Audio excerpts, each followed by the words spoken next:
Welcome, everybody. We are, thanks to Joe, we are recording audio and video this session this evening for the first time on YouTube. Is that right, Joe? So you'll be able to watch it later. It's not live, so Joe will have to, work with his magic. Thank you. So, everybody on their best behavior tonight. We're recording. Okay, I am David Horsley, the current president of the club. Unless anybody else here wants to be president, let me know. People are still coming in. I don't know why we have such a crowd, but it's nice to see so many people. First of all, I need to find out if Lindsay Danner is here. You're Lindsay? Lindsay? Okay. Lindsay is the coordinator of the Canyon Farmers Market or something like that, right? The activities director of. They put you, I got you. Okay. So I'm really glad she's here because the club has volunteered to be at Canyon Market as we have done in previous summers, once in June, once in July, August, and maybe September. So 4 times, and we're going to need volunteers to come and open up a booth. They provide, the awning, so you won't be out in the sun or anything. It's really fun, and we're going to take that observation hive right behind Aaron, and somebody, probably me, will put 2 or 3 frames of actual brood with nurse bees in the observation hive, and we'll set it up on a table at the market, and you would not believe the kids' reaction to seeing real live bees behind glass. It is the most, to me, it's more interesting to watch the kids than it is to watch the bees. We can see bees anytime, right? But the kids' reaction when they realize those are live bees, they're like, Mom, come here, come here. And, poking at the glass and all. Luckily, it's plexiglass, not glass. But we've never had any fatalities. We did have bees escape one time. That was a little dramatic, but nobody was hurt. So,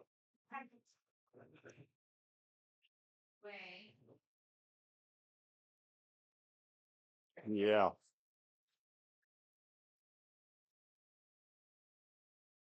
You can't put it on backwards.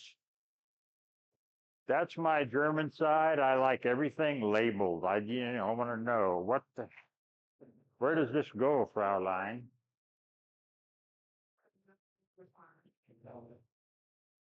Right. So we'll be doing that. And our first date, Lindsay, do you remember what? I think it was June 21st. Does that sound about right? Okay, here we go. June 21st, July 19th, August 16th, and September 20th. So that sounds like it might be the third Saturday of each of those 4 months. So just keep that in mind, everybody. We're going to be needing volunteers for the third Saturday of those months. Yeah. Lindsay, yeah, thank you.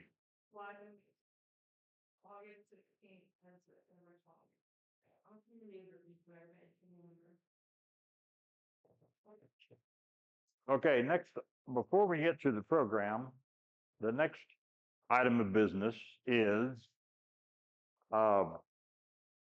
Judy brought peach trees again. Judy Thomas, our expert horticulturist, apiarist, and everything else. And are they all gone now? Okay, well, you should have gotten here earlier.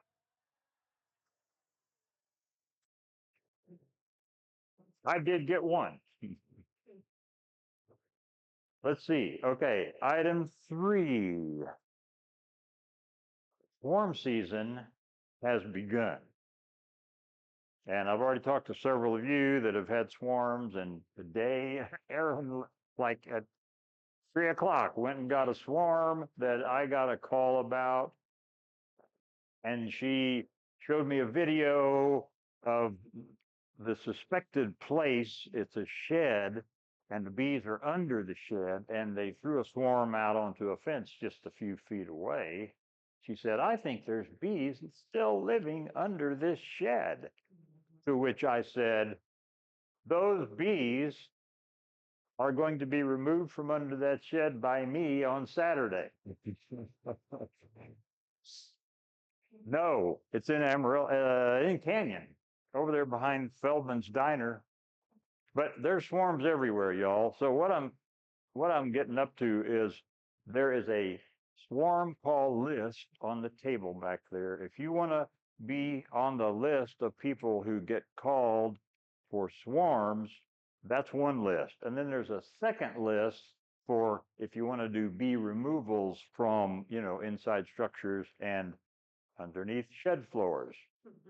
I've already done one this spring. I got 2 waiting, including the one Erin saw today. So I thank Erin for the swarm that she got, because now there's half as many bees that I need to mess with underneath that shed. Let's see. Boy, this is a big crowd. This is awesome. Why did y'all come tonight? Why are there so many people here? I don't understand what's happening. You're excited about bees. That's a good answer. Yes. Springtime is this is the time when beekeepers really kick it into high gear. We got all kinds of things going. Package of bees are arriving to the post office. Who got a call at 4 a.m. about bees? Kim, was that you saying that? My call was like at 6:04 from the post office. Luckily, I had my phone on silent, so it didn't wake me up. But when I did wake up, I thought, oh man, the bees are already here. And then the next week, more bees, and now swarms, and we're doing splits. If you don't do splits, what's going to happen? They'll swarm. Yeah. So I'm crossing my fingers that right now my bees at home are not swarming, because 2 of them are acting like they want to swarm, and I just have been so busy I can't get in there and do what needs to be done. Anyway, speaking of swarms, yesterday I got a call from a guy, and I had I'd gotten bees out of a tree in his neighborhood last summer, and I think the homeowner from that job gave him my contact, and he called me and said, I think I got a swarm of bees hanging on a fence. Aaron, it looks exactly like your swarm, only in Amarillo. And so I went and got it, and I put it in a box, and I thought, what am I doing? I do not want more bees. I don't need more bees, but it's in a box. And it happens to be the box between me and Tori, and we are going to give that box away at the end of this meeting as a door prize. There's 2 or 3 pounds of bees in there. Please do not turn the disc while we're in the room. Can y'all see that? Yeah. Okay. Anyway, they're in there. Whoever gets this tonight, let's talk just for a minute before you take off. I do want this equipment back, but you can take your time getting it back to me. You need to get them settled in your own yard and make sure they're queen right and all. But it was good. They weren't particularly defensive, but swarms are rarely defensive. So even a defensive hive will throw off a swarm that's calm because they're full of honey. That's how that works. Okay. Does anybody have any questions before we dive into our program? And we are going to be out that door because George and Paige need to come and lock this building by 8 o'clock. So that's an hour and 15 minutes, and that includes giving away door prizes and Q&A at the end. So I have here the 7 deadly sins of hive inspections. And we're going to go over these one at a time. Uh, I just sort of made this up off the top of my head based on experience, what other people have told me, and with some help from Randy Oliver, because he did a thing about capturing swarms on YouTube recently that I just thought was so good. So I did steal a couple of his ideas, but they're not copyrighted or anything. So he can come after me if he wants to. Okay, that's nice and loud. Okay, I'm going to describe these 7 sins, and we're going to just briefly talk about each one as I do an imitation hive inspection. Okay, so we've got our smoker going. We got white smoke, not hot smoke, not flame coming out the smoker. We've all burned a few bees doing that, right? So here are the most common triggers for defensive behavior. Notice I say defensive and not aggressive. Bees are rarely aggressive, but they will defend their hive if they think they are under threat or under attack. And there are things beekeepers do that cause bees to feel like they're being threatened. So what I'm going to do is open this hive. Whoops. Open this hive. Item number 1, jarring, jolting, ticking. It actually says kicking, vibrating, thumping, whacking any part of the hive or the hive stand before or during your inspection. Now you think, well, David, who would do those things?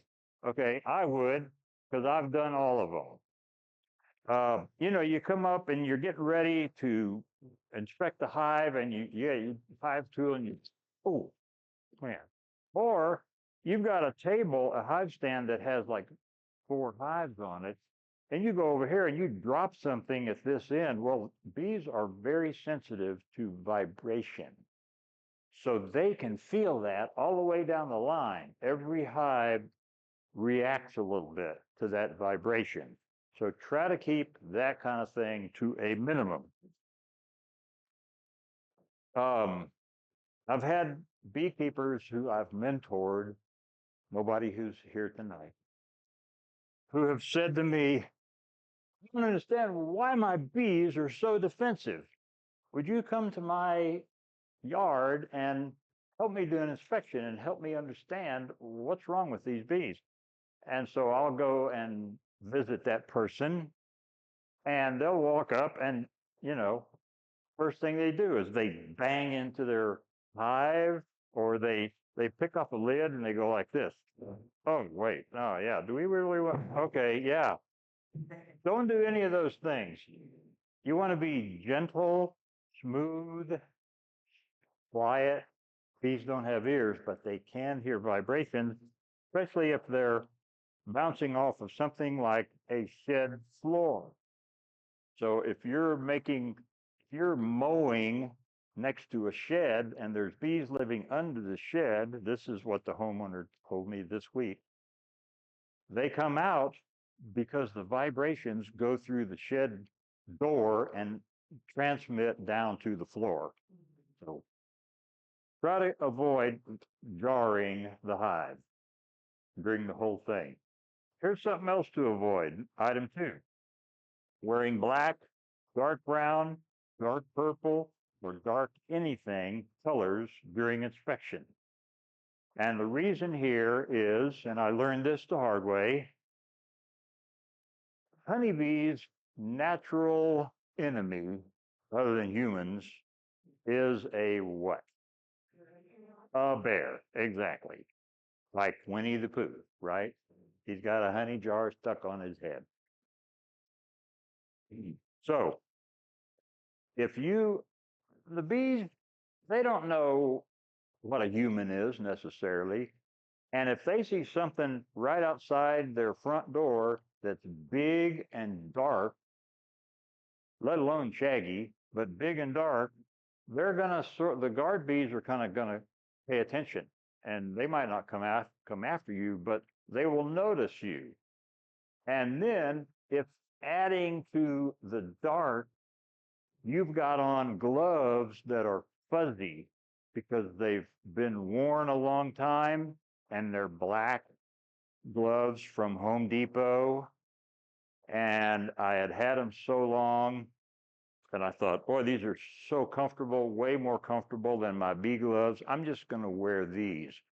Well, guess where I got two stings on each wrist? Boom and boom, immediately through the glove. They weren't coming after me. They were coming after the glove because they don't like the fuzzy texture, hairy. Okay, I've had a guy that's a friend of mine, and he has mowed our yard for over 15 years. He's black. He has short but curly hair. Guess where my bees have stung him twice? Right on the top of his head.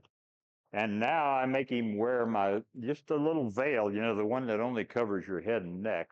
But I say, Paul, I just don't want you getting stung. He just laughs about it. He doesn't react or anything, but the fuzzy texture of his hair really makes the bees trigger on that dark black fuzzy head. So don't look like a bear or a honey badger. Number 3, wearing any fuzzy, hairy, or woolly material, including wool. Now, I learned this the hard way too. I had some wool socks on one time, and I didn't think it was a big deal. And I went out and worked in a hive that was just a little bit defensive naturally. They did not tap my veil. They didn't try to get me through my gloves. They got me around the ankles through those darn wool socks. So if the wool is exposed where they can see them, I wouldn't wear them. Now, if you got them tucked down inside your boots and your boots are, we've got your pant legs in them, you're fine. They can't see that. But be careful of wool material around bees. All right, another thing to avoid is number 4, deadly sin number 4, using rapid movements. One way a bee can tell you're not a tree is because you're moving. An oak tree has a dark, sort of shaggy, uneven texture to its bark, but it stays in one place. So the bees, they don't care about an oak tree. But if you've got on, especially something dark, and you're moving, they will notice that. Whether they will come after you or not, they will at least notice that. So be careful of movement. I did an experiment one time a couple of years ago. I have these purple nitrile gloves. They're dark purple, unfortunately. I couldn't find any light colored ones.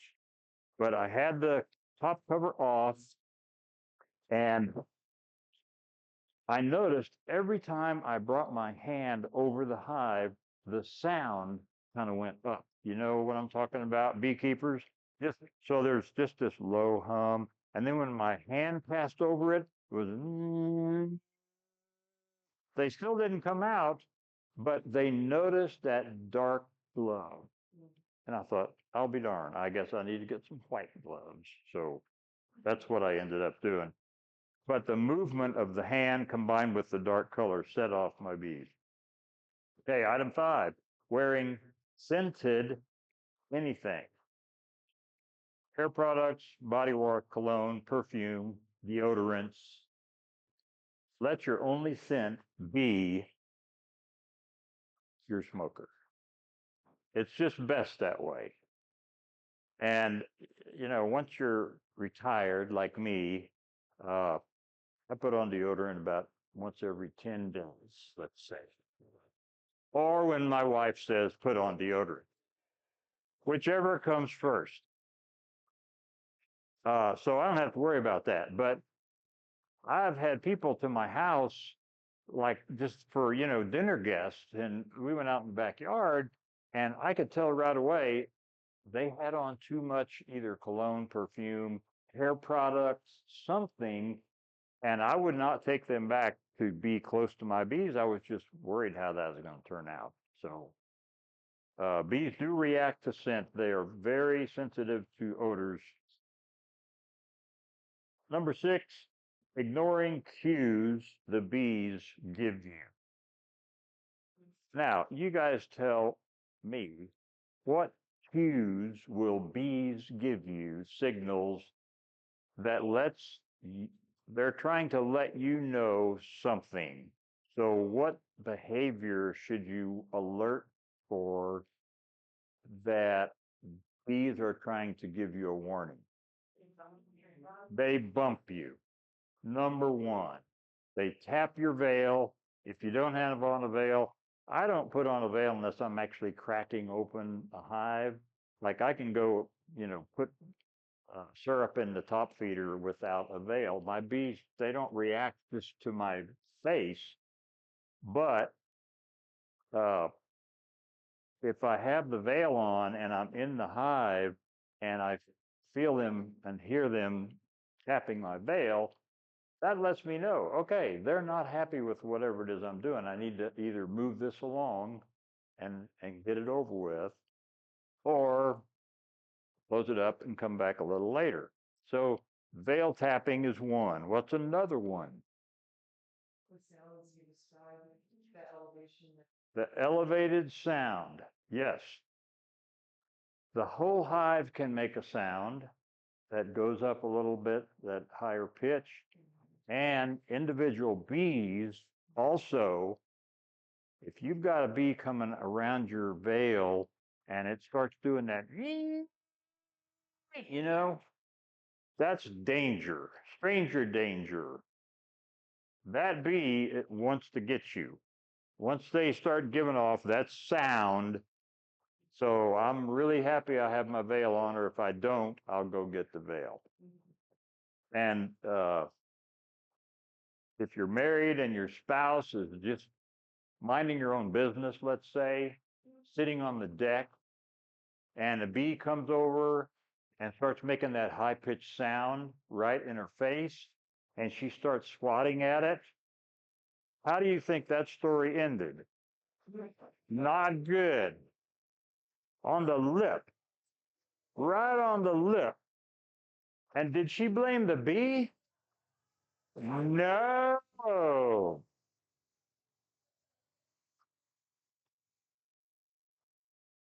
Okay, what else besides the sound and the tapping? Can you think of another thing that tells you I need to back away?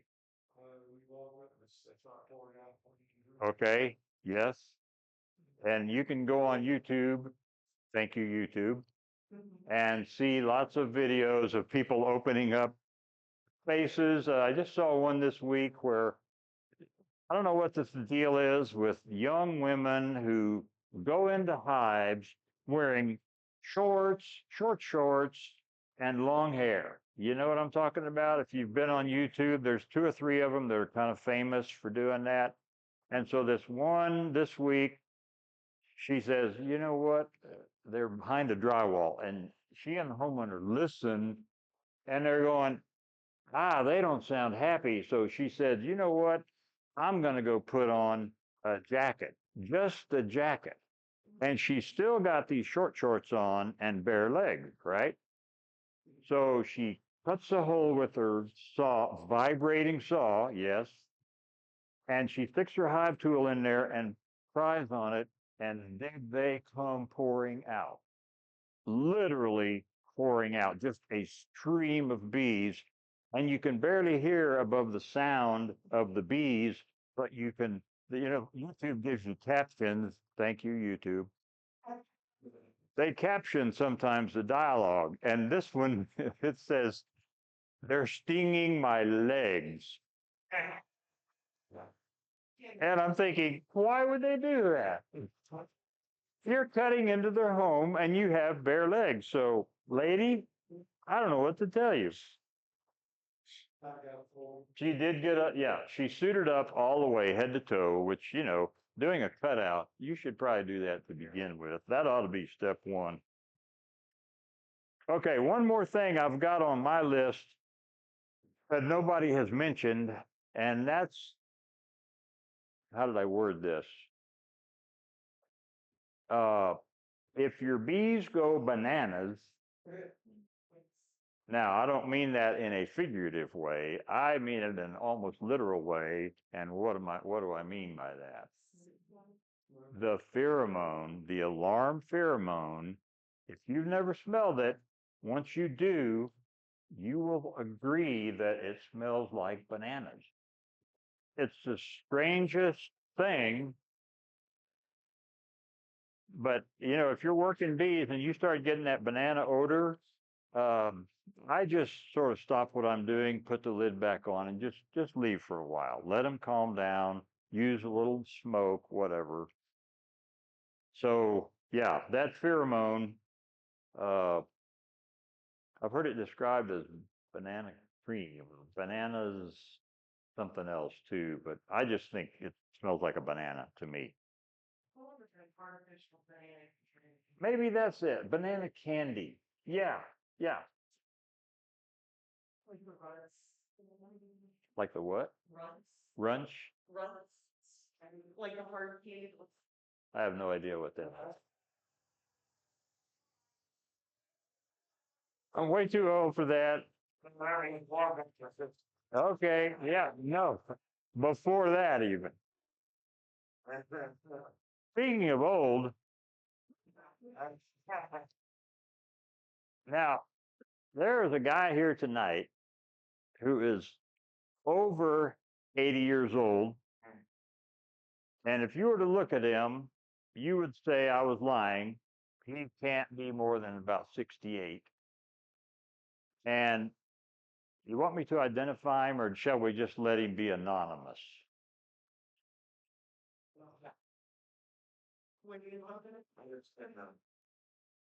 Okay, I'll let it go for now. We might come back to that. Um, okay, the final thing, the seventh, number 7 of the deadly sins is taking too long to complete your inspection. We've all been guilty of this. You get involved, you get interested, you want to see what's going on every frame. You do it's not an inspection, it's called a assessment. It's called a hive assessment, where you look at both sides of every single frame. Well, the bees kind of run out of patience sometimes, not always. If your bees are calm, sometimes they don't care. But if you have a hive that leans toward defensiveness, don't push them too long, 10, 12, 15 minutes, close it back up. So now that's the 7 deadly sins. I have here the Beatitudes of hive inspection. And before we do that, does anybody have comments or questions about the 7 deadly sins? And I do have copies of this. Everybody's going to get copies. Yes. Roma, be careful if you brush your teeth. Formation will. Like that. You know what? I could go a step further, Kim, and say if you've had alcohol in your breath, you shouldn't be. Come back the next day.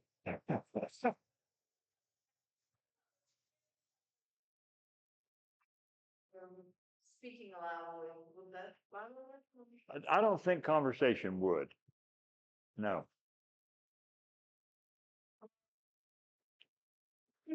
Unless the sound you're making is so loud that it actually vibrates the membrane of the side of the hive. Oh yeah.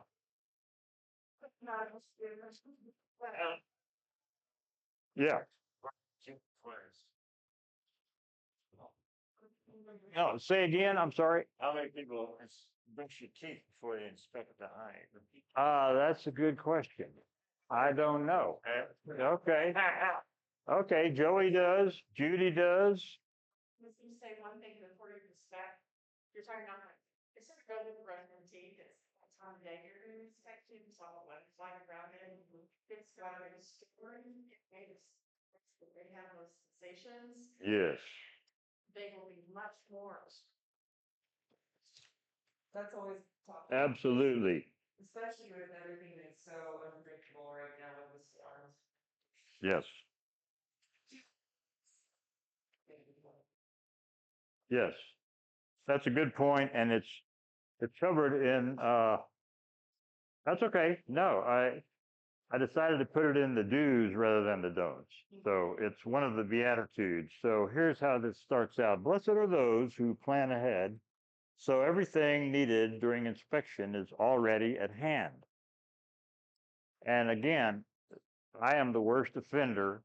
Sometimes I will have to go in the house 2 or 3 times, and my boots have usually got mud on them by then. And, my wife is not happy, and I'm traipsing down in the basement to get something that I just should have had already set out, ready to go.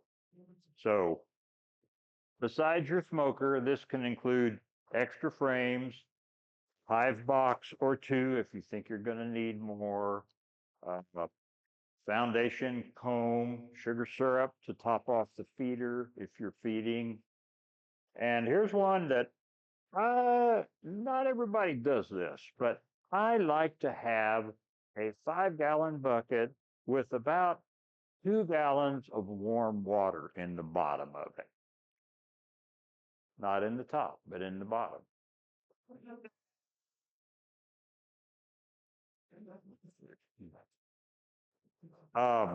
And the reason is, now why would anybody want to know why I would do that? Well, I mean, why do you need warm water during hive inspection?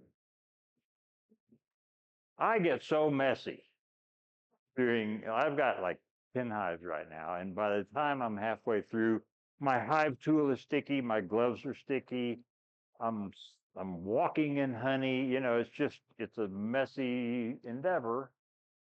Sometimes, not always, but it can be. And I like to just swish my hands and my tools down in there to clean off the honey so that I can keep going without sticking to things. And also, speaking of everything you need, this can include a helper. So if you need help, get another beekeeper to come over and help you. It goes a lot faster with 2 people.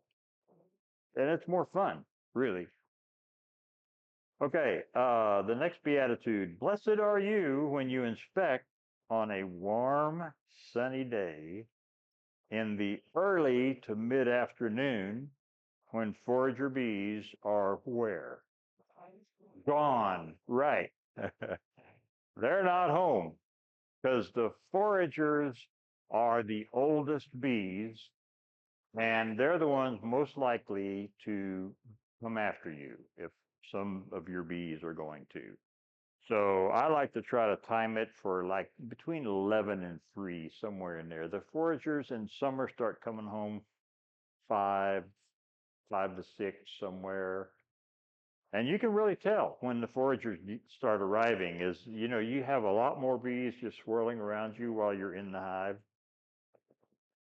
Blessed are those who use frame hangers for the first frame or two, so they don't set frames of bees on the ground or lean them against the hive stand where it's so easy to kick them if you're me.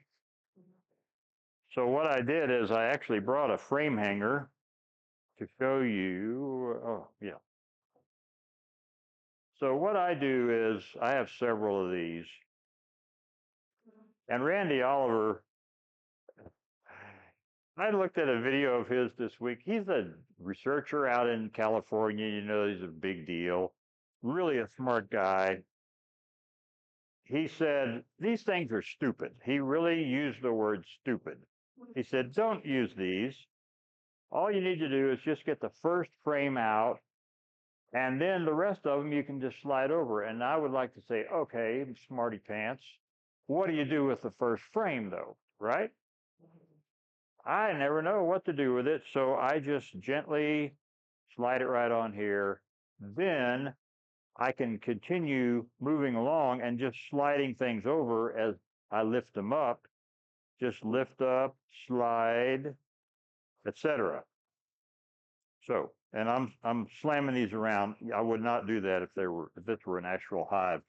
And by the way, for swarm traps, if you don't have a swarm trap in your bee yard, you probably should put one up. And the best thing you can put in it is not honey, but old brood comb, because that makes the bees feel like, okay, we could actually live here. Mama could start laying eggs right away. So brood comb, if you have a frame or two of this, is really good to load up a swarm trap, which is not really a trap, it's just a box. Blessed are you when your hand motions are slow and fluid, thereby avoiding agitating your bees. So if I'm actually in a hive, I sort of move in slow-mo. I try to move in slow-mo. Now you don't always accomplish that, but you just try to let that be your goal, is to just move everything very slowly. If you're picking up a frame, and speaking of that, I hope you don't ever get arthritis in both of your hands, but if you do, this thing comes in mighty handy. This increases your grip strength by about 5-fold. So you can, once you get the frame loose, you can pick this thing right out, and then you can flip it around. This screws down, so you can actually, you can't drop it if you wanted to, unless you drop the whole thing. So this is made by Little Mule. It's a couple of guys in Oklahoma that started this company called Little Mule. Now I think you can get it on Amazon, maybe knockoffs from China. I don't know where they're from, but these original ones were really well made, and the stainless steel lasts forever. So if you need help, there are frame grippers that don't have this compound leverage system that this one has. But boy, this one can exert a lot of force with not a lot of squeezing. So I know, okay, how do I say this without being in trouble? Most guys have more grip strength than the average woman. True or false? Okay, good. I think so. I think so. I mean, I know my wife, she doesn't have half the grip strength I do, and I don't have that much, but she just has even less. So if you're a woman and you're trying to hold on to these slippery frames that are heavy as all get out, as you know, full of honey, and bees are after you, it really helps to have this thing to help you grip the frame, and then you can flip it all around. Don't do what I just did, which is hit the, bam, don't do that. There's something else you shouldn't do. And again, if you do this long enough, this is going to happen. Just like that. You've done that, haven't you? Come on. We've all done it. So, just try not to step on them. They'll be crawling all over the floor. Yes, sir. Okay, let's hear it. This is Josh. Do y'all know Josh? This is Tori's husband, Josh Kuhn. Okay, so if you go buy the cheap gloves from anywhere, I don't even know if anybody sells them locally anymore, but it seems like a cheap glove, they all have like flap of nonsense at the end. They're just not very well fit. And a lot of the time when we're going through and we'll get that first frame out and put it on, we call this the garage. We'll get them out in sequence and then start kind of like I'll get impatient. She's using the grabbers. I'm getting out, we're inspecting. And the cheap gloves, they have that flap of stuff. And so they'll start pinching in the bottom. So it's like, okay, you need to get that one down so you can, anyway, I just wanted to, if you buy gloves, we have better luck with I guess it's the nitrile gloves. Nitrile. And it seems like they have a better fit, but I mean, it's just going to trap sweat. So if you're going to get some leather gloves, get some higher quality ones that don't have that like mile long nonsense at the end. Just wanted to throw that out there for anybody who hasn't done this quite yet. Yes, that's a very good point. Very interesting. Okay, who uses bare hands? Did you say bare hands? You know, all of the best beekeepers do barehanded. Well, I mean, I'm not going to do it, but I mean, the the top tier beekeepers who just have thousands of hives and do this all day long, they might have a small veil. They might not even have a veil, but they might have a veil and nothing else. Randy Oliver works in flip flops and shorts and no veil and no gloves. Now he does get stung, but he has been stung so many times, unlike most of us, that he doesn't react to a bee sting anymore. And he claims, and there's several other people on YouTube. Randy McCaffrey, 628 Dirt Rooster, is one who just takes. I think he got like 40 stings on one bee removal one time, and he was fine. It didn't bother him. But my system is not to that level yet, so I can't take that. I don't like getting stung at all. No, no. I do have an EpiPen. I've ended up in the ER twice with the beginning of anaphylaxis, so I'm not taking chances.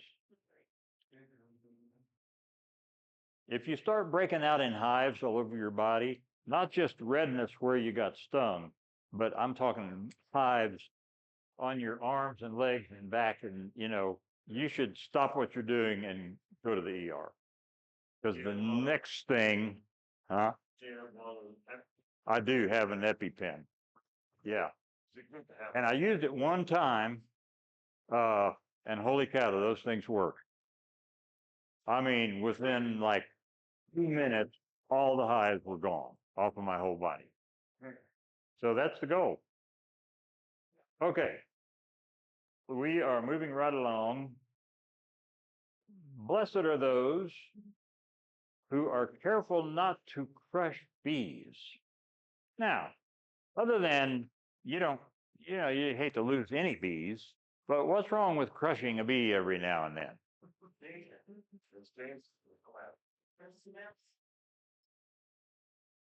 That releases the alarm pheromone. And when you crush a bee, other bees notice that and they think they're under attack because that alarm pheromone, that's like a green light for all the bees to go after whatever is nearby disturbing them. And that's going to be you. So try not to crush bees. We all crush a few bees every now and then, especially like putting heavy boxes one on top of another. I've got this thing where I try to set it down and twist it and, try not to drop it. But every now and then a bee gets squished. It's just part of it. It's not the end of the world, but try to keep that to a minimum. Blessed are those who get a firm grip on the frame so as not to drop it on the ground, as this is an abomination. Thus saith. Blessed are those who look for mites on the torn open drone brood cells between boxes. Many have avoided the need for mite wash by paying attention to those freshly opened cells. So you know what I'm talking about? Sometimes bees will build bridge comb or burr comb. It's usually drones, but not always. In between, in this little, 3/8, 3/4, I guess, space between the one box and another. Yeah. So when you lift the box up, you rip those in half, and sometimes you can look down and see all these white larvae. that's a great time to just stop and just kind of take a look, see if you see mites on those drone broods. That's the most likely place to see a mite is on drone brood. Why would mites prefer drone brood to other breed? Take longer than that. They what? Take longer than that. They take longer. Yes. Their drones are 20, I can't remember now. Queens are 16, worker bees are 21, and drones are 24. I think that's right. Yeah, thanks. Judy is backing me up. So the mites, they want to grow as long as possible inside those cells, feeding off of the growing larva. So they know, they can smell the difference, I guess, between regular brood and drone brood. They prefer the drone brood. How blessed you are if you jot down a few notes after inspecting your hive,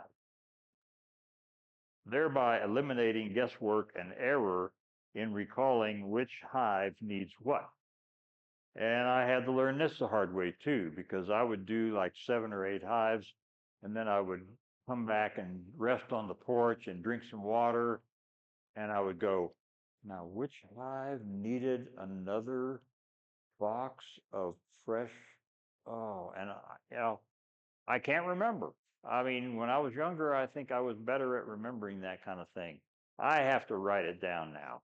So whatever method works best for you. If you don't need help with memory, then good for you. I'm happy. But those of us who are old, I've showed you the little plastic things I hang on the backs of every hive, and I used to use a dry erase marker, and I discovered that a Sharpie, just a regular Sharpie, will come off with isopropyl alcohol.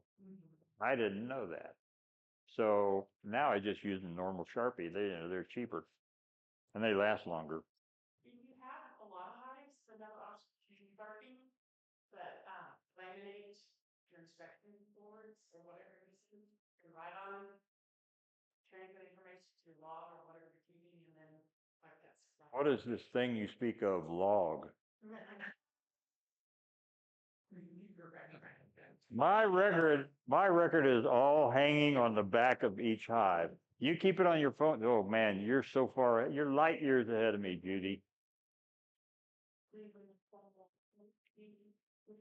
Whatever method you need, use whatever works best for you. But you should write something down, in your phone.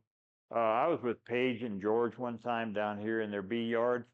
Paige had her phone on voice record or whatever that app is called, and she was just talking. And so she recorded everything she was saying. Okay, we're in hive number 7 and blah, blah, blah, blah. And now we're moving on, and this one needs a little sugar water. And now what she did with that recording later, I don't know, but it looked pretty good. Okay, and that is the end of what I have prepared. So once I get this thing fully inspected, this goes back, and this comes out, and the lid goes back on. Okay, what do you do that's different from what I just described? Anything, Aaron? I often use water and spray water. So when I open the lid up, keep that already got it. There you go. Really, when I pull out.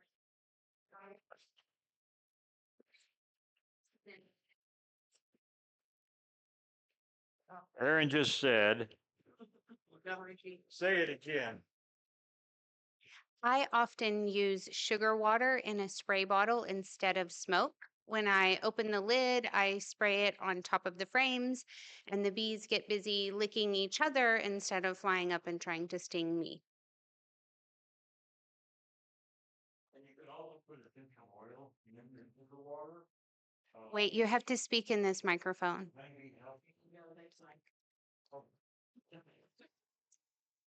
I told you I had trouble with memory, right? How quickly it goes. Um, there's a thing called Honeybee Healthy. This is a mixture of lemongrass and what? Yeah, Thymol and some other things. Just smells wonderful. Spearmint is another thing that's in it. And you just put like a teaspoon of that in maybe a quart of water. And when you spritz the bees down, like Aaron was describing, you're not only distracting them with the sugar that they start grooming off of each other, but you're masking any sort of pheromones that are that they're using to communicate with each other. So it's a great thing to do. I use that too, especially on cutouts. If I'm, in a kind of a hot cutout, just lightly spritz them down. Okay, what else? And I'm gonna give you the microphone. Charlie? Oh wait. Okay. Tori, go. I just wanted to say something about time, consideration of time. We talked about the time inside the hive, and that's a great point. But I don't know why this is my plague when I go out into my bee yard, but I have an idea of what I want to do for one hive or another hive or all of them. And then I end up having to do so much more, and I didn't allot the time in which to do it in. So consider your plan ahead of time. Are you going out there just to make sure that your hives are queen right? Are you going out there for a mite check? Are you going out there for looking at if they need more boxes? Getting all of that in your mind prepared so that you know how much time to set aside in your day for that. So that was just something I. Thank you. Charlie, your hand was up. I'm gonna bring you the mic. This is just a curiosity question. At our place, we have free range yardbirds. And when we get to the point we want to do an inspection on our boxes, do you, and sometimes they're like within 5 feet, sometimes they're 100 feet away, the chickens. So is it better to keep that yard, that house closed up while you go the whole day or half a day? And we do our inspection because the house is actually less than 50 feet away from the house, the chicken house. So I just wondered, would that be affecting the chickens? I'm not worried about me, I'm worried about the killing baby birds and the chickens. Yeah. What's your thought on that? So the question is, Oh, I think we're probably. Well, I mean, I don't know, it's not that again, somebody had a question, thought on that. the question is about chickens and bees, and do they get along? Aaron, you've had both.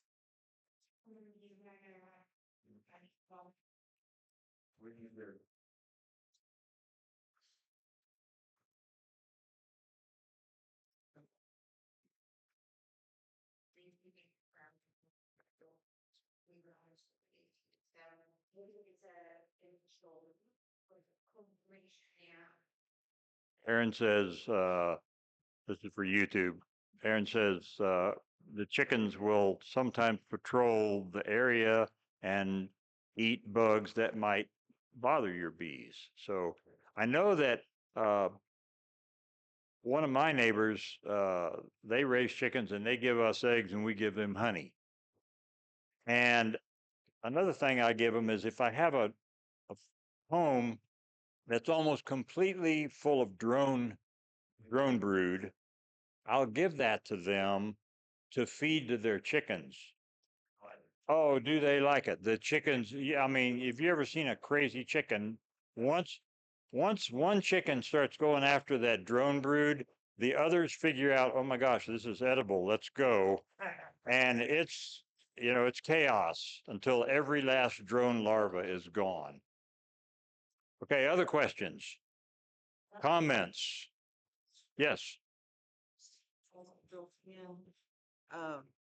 prongs that come out that you can hang your frames on. Oh, yeah. I've never heard of that. Huh. It's like built into the side of the box? No, it's into a stand. Oh, into the stand. Oh, that's a good idea. Yeah. Yeah. Right out here. Just, huh. Okay. What else? Yes, ma'am. Question about the difference between when you said about an assessment and an inspection. Cause I think I am spending too much time and I'm looking at every frame too much. What do you really need to, how do you determine what you really need to look at? Okay. Oh, boy. That's a deep question and a good question. You just started beekeeping? This will be my second year and my first year was not particularly, you know. Okay, the question is, what's your name, ma'am? What's your name? Sarah. Sarah asked the question, the difference between a thorough assessment and an inspection. With an inspection, I think the wisdom is you need to have a reason to go in the hive. Like you want to see if they're queen right. Okay. Well, you pull out 3 frames, and on frame number 3 you've pulled out, you see young larvae and maybe, if you're lucky, eggs. Well, okay. What do you need to do at that point? You've answered your question. If you wanted to know, is it queen right? You answered that question. Yes, it's queen right. Close it back up, walk away. Maybe you want to know, is this hive about to swarm? So what are you going to see in the hive that will tell you that it's about to swarm? Queen cells, not queen cups. They make queen cups all the time just in case they need to make a queen cell out of those cups. But the queen cell is the longer, some about that long, 1.25 inches maybe, shaped like a peanut, sort of that texture on the outside. Once they make those and cap them over, it's almost too late to stop them from swarming. Even if you cut every one of those away, if you miss one, they're going to swarm. Or they might have already made up their mind to swarm, and by the time you decide to split, they're going to swarm anyway. So what makes you think that, other than the time on your watch, that you're in the hive for too long? Keep listening. Queens, I have finding the queen, but then I find out like last week when but then this spring disappeared. Yeah.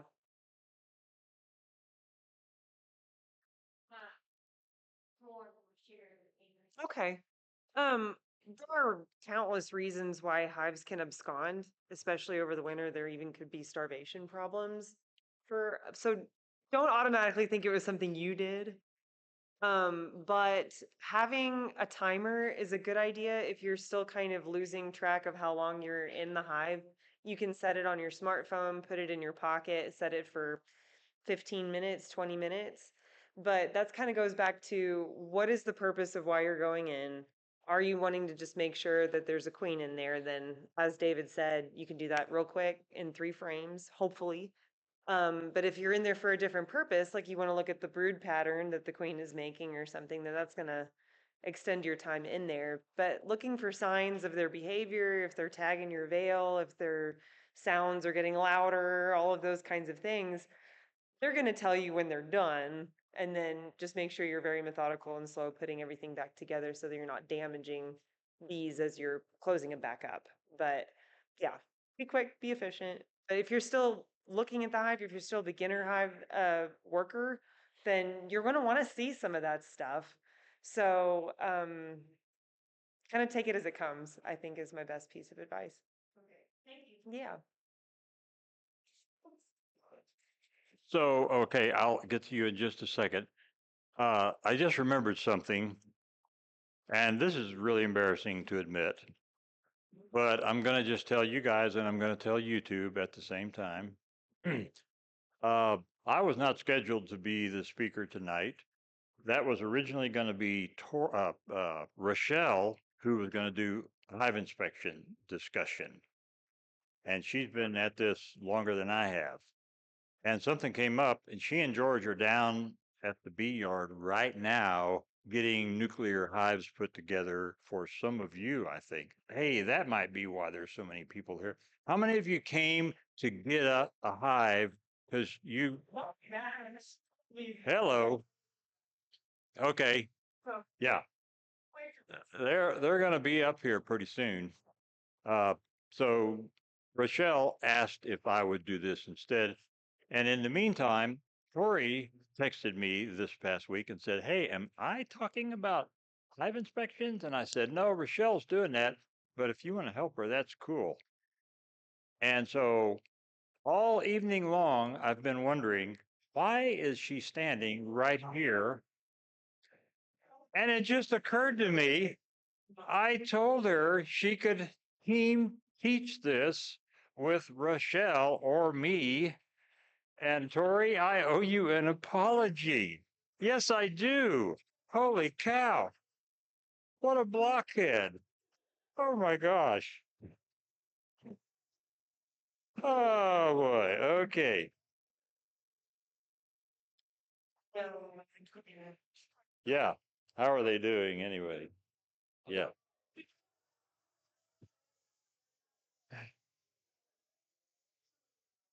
Okay, let's if anybody has a question, go ahead and raise it now, because otherwise we're going to give, oh yes, I'm going to give some stuff away. This might be a dumb question, but like when you're doing your hive inspection and you have two boxes, do you start at the top one and go down? Okay. Yep. That's what I've been doing. Just making sure. What most of us do is we have something to set all of the boxes on as we go through them. Like I've got hives already that are 4 boxes tall in my yard. That they were just really strong in the winter, and I was afraid they were running out of space, so I've added boxes to them. So you would literally, see if I can do this. You just put the top one, whatever the top one is, number 5, number 4, number 3, just set it on whatever you're doing, and then go down to the next one, go through it, and then I take that one and put it on top of number 1, and just so forth until you're, if, yeah. And what I like to do is, so like if, let's say this is a hive box that's sitting on the ground. When I put the next one on it, I'll turn it 90 degrees so that there's fewer places for bees to get crushed. Because if you put it straight on top of the one that's already off, you know, you're risking crushing bees all the way around. So turn it like that. Sometimes people will put the cover on the ground, you know, flat. And then when you take your first box off, you can just use that. And you don't get weeds and grass and, you know, debris stuck to the propolis, because then when you try to put it back together, it doesn't sit right. And That box is drop down. Crash. very good point. Aaron spent all summer last summer down in College Station doing nothing but basically what sounded like slave labor in the bee yard with Texas A&M. So she knows, I don't know why you're not doing this tonight. Yeah. Waiting in the wing. Okay. Aaron got a swarm tonight. Somebody's going home with this swarm right here. There's swarms everywhere right now, folks. So be ready. Put up a box in your yard that's empty. It has some foundation and some drawn comb in it. And if you're lucky, you'll catch your own swarm. That's the best thing. Okay, now let's do some door prizes.